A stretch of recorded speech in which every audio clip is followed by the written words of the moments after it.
Darkest Blood. Chapter 1, Red Eyes Part 3. It was quiet.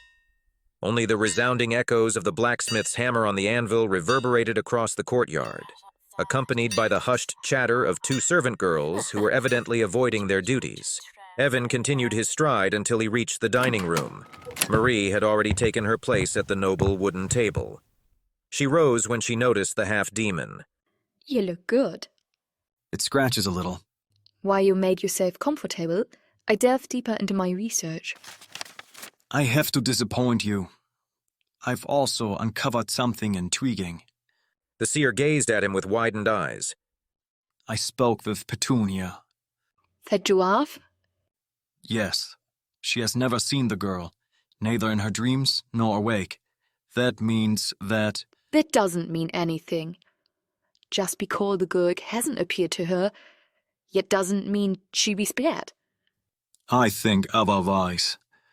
What makes you think that? She's been at the court for a week. The ghost first appeared a week before that. So you believe she was spared because she arrived at court later? You didn't see that, did you? But it could also be a coincidence. I have also seen the girl and have only been here for a few days. A sloppy approach. There are no coincidences with ghosts. Besides, you're here to find the ghost. So you're looking to get close to him. Something happened 2 weeks ago, and the Lord hasn't told us yet. It's time to find out, said Marie as the door creaked open, and the Lord entered the dining room accompanied by his wife and Vermeer. The Lord's wife looked ailing. Her eyelids and cheeks had sagged low on her face, and her hair was disheveled, despite her attempts to conceal it in a braid. Evan immediately noticed, along with her nibbled fingernails. She seemed nervous, but attempted to convey an air of superiority over the guests. Marie placed a hand on her chest and bowed her upper body. Lord Dancker, Lord of Harren Castle, and Madame Dancker, Lady of Harren Castle. I thank you for your invitation and ask your permission to present the latest information on the tragedy that has befallen your castle. Evan, on the other hand, had no intention of bowing to any nobility. He crossed his arms and nodded instead. A dark look from the seer met him. I knew it couldn't be a good decision to let any vagabonds into the castle. So they supposed to take this curse of us, hissed the Lord's wife, hugging her husband. I've already had my experiences with ghosts. But think what you like about me. I can free you from a ghost, but I can also leave a castle. He realized how much the lady of the castle must be seething inside. If he knew his life depended on it, he might have behaved differently. But he took advantage of the situation in which the Lord and his wife were dependent on him. Do you see how disrespectful he is towards us? You should cut off his head. If he fails, I will consider it. And the witch too, his wife added, giving the seer an evil look. Marie flinched. Was she really serious? What do I have to do with it? She asked herself. The Lord broke the tense mood. Well, I'm curious to see what you found out, Madame de Bourgh. Thank you, sir. I spoke to the servants. The apparitions started 2 weeks ago, didn't they? The Lord nodded. But we read 2 other servants at the court at that time. Is it also correct? The thieving Magda and the clumsy stable dog. Yes. What about them? Her voice vibrated menacingly. Evan studied her. A defensive reaction? Perhaps she knew more? The servant Magda was dismissed from the court, and 2 days later the stable boy Gregor died. Eyewitnesses reported that he was kicked by a horse as he tried to saddle it. It was also told that he was very good with the animals. There had never been any incident between him and the horses before. The next day the nightmares began, and the girl was seen several times. This definitely suggests that these 2 people have something to do with it. Gregor is unmistakably a male name, although ghosts can change appearances. It's unlikely that a vengeful male ghost would appear in the form of a little girl, especially since he still had both eyes when he was buried. I checked. Then where's Magda? She was fired because she stole something? That thieving magpie. She didn't just steal anything. She regularly raided the pantry since winter is approaching. She looted supplies? Did the stable boy do anything wrong? No. Otherwise, I would have driven him away from the court as well. He lost his life. There's no higher punishment. He lost his life because he did bad work. If he had concentrated more, maybe he would still be alive. There is no one to blame. It was an accident. Methil justified herself and raised her chin. At that moment, the door next to the fireplace burst open. Leuven stalked into the dining room. Great. The next court jester in the group. I had enough. I'm going to the bedchamber. Let the mayor bring me lunch. She looked reproachfully at her husband and pushed past the irritated Leuven. He stood at Evan's side and whispered in his ear. I asked the laundress to add a little more lavender to your clothes. The half-demon remained calm, pretending not to have listened to his words, but he certainly had, and he hated it. But he didn't want to begrudge Leuven the victory, which is why he continued to ignore it. The Lord sighed as his wife closed the door behind her with a thud. Sorry. My wife is struggling a lot with the patent. Every night the girl haunts her in the sleep. Terrible. She has already suffered enough in her life. What do you mean? Well, 8 years ago she was pregnant. But it was a miscarriage. We had been trying for so long to produce an hire. She hasn't been the same since that day. I'm sorry. In Evan's face, the Lord recognized the honesty of his words, even if they seemed cold at first. Since then, she has been more anxious than before. Now, what this ghost, or whatever it is haunting us even more. We set up the candles along with arrangements of myrrh, lavender underneath. She must have read about it in a book. It's supposed to keep evil ghosts away. But it didn't help. The whole room's Matt's like it, but she doesn't want to miss it, so I let her have it. Even if it doesn't help. Interesting. Well, have you found out anything yet? Not yet. You only arrived an hour ago. You probably want to talk about your pay first. I have already completed the formalities with Madame de Bella. I offer you 300 crowns, if you succeed. If you fail, you will have to be satisfied with the food and lodging provided. You can leave the castle, but our collaboration must remain secret. I hope you understand that I attach great importance to discretion. Of course. Evan had had enough dealings with nobles, merchants, and other people from higher families to know that they were the ones to be wary of. Some words are nothing more than smoke and mirrors. As quickly as they were spoken, they were also quickly forgotten. Madame de Bourgh trusts you, and so do I. You also seem very human and, above all, honest. Leuven narrowed his eyes. Was he really serious? As for payment, our horse is bolted. If you don't mind, I'd like to exchange the crowns for one of your horses. A horse for 300 crowns? You can't get a horse for 300 crowns. Good. If you really manage to get rid of this ghost, then I want to help you too. You should get your horse so that you can continue your journey as quickly as possible. Vramer, inform the cook that you should prepare the meal, and you can discuss the next steps, but it would probably be of little use to you.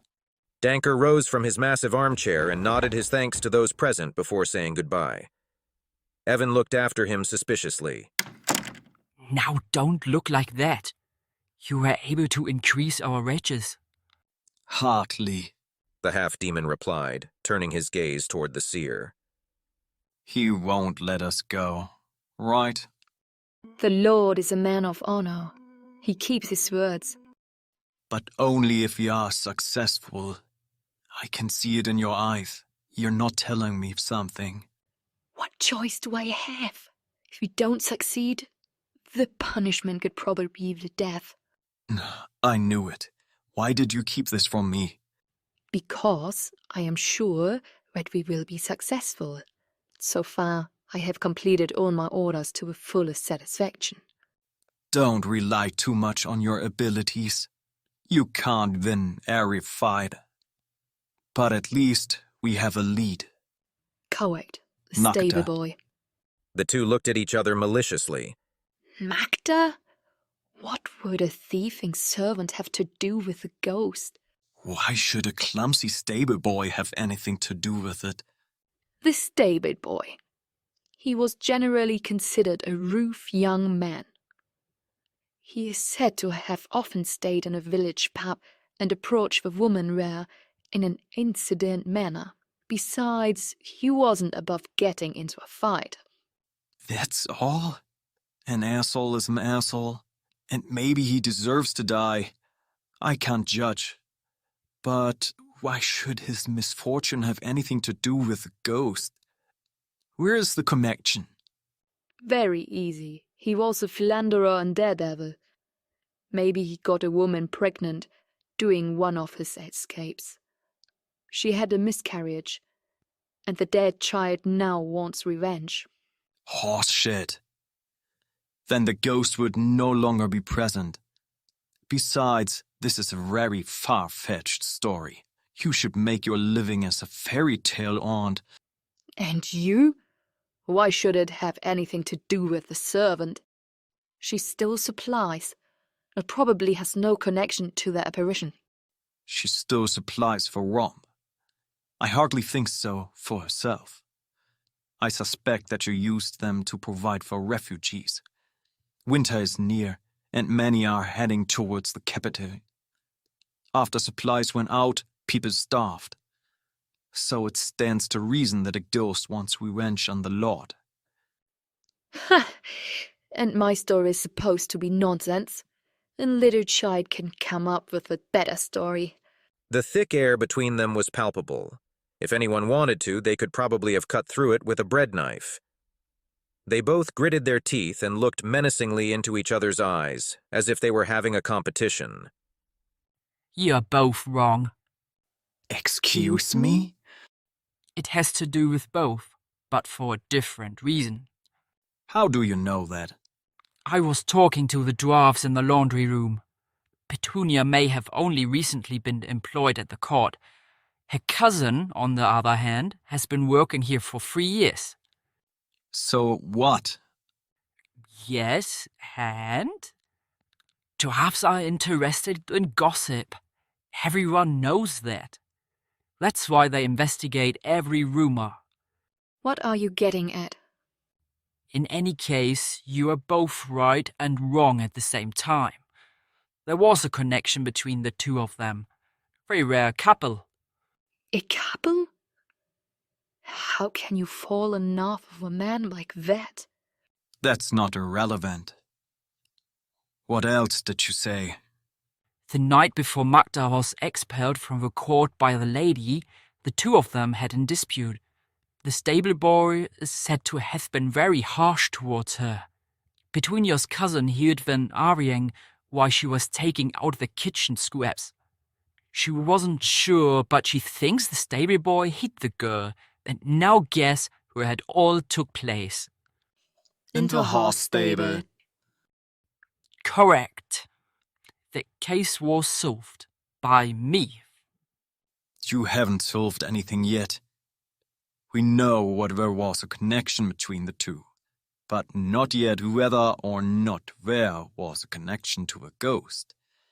When was the Lord's wife? What's wrong with her? Black candles, myrrh, lavender, and anise. She read about it in a book. That sounds plausible so far, but which book did she get it from? Such rituals were used centuries ago. they are associated with black magic. Why would she use such a ritual, especially if it has no effect? Unless it has an effect. Marie and Leuven looked at him questioningly. Listening is certainly not your strength. The Lord said his wife was peanut by nurse every night. Yes, might mass. But had she encountered the ghost outside of Rose? He certainly wouldn't have kept that a secret. The ritual she performed is used to keep evil ghosts away. But it's not enough to just set up the things in question. No, you also have to say an incantation. That's why the ghost couldn't get to her. But she haunted the Lord while he was awake, in his bed, next to his wife. He was so close, and yet the ghost couldn't get to her. I assume he keeps trying and failing, which is why everyone around her is haunted, trying to find a way to break the ritual. Unfortunately, we don't have the evidence for it either. We don't need them. We can talk to the Lord's wife, and the ghost too. You really want to go for it and look for the ghost? We're supposed to drive him away, aren't we? This is true. I hate to admit it, but you're probably right. Well, my dear half-demon, how should we proceed? Evan looked over at Leuven. You should have a good meal at lunch.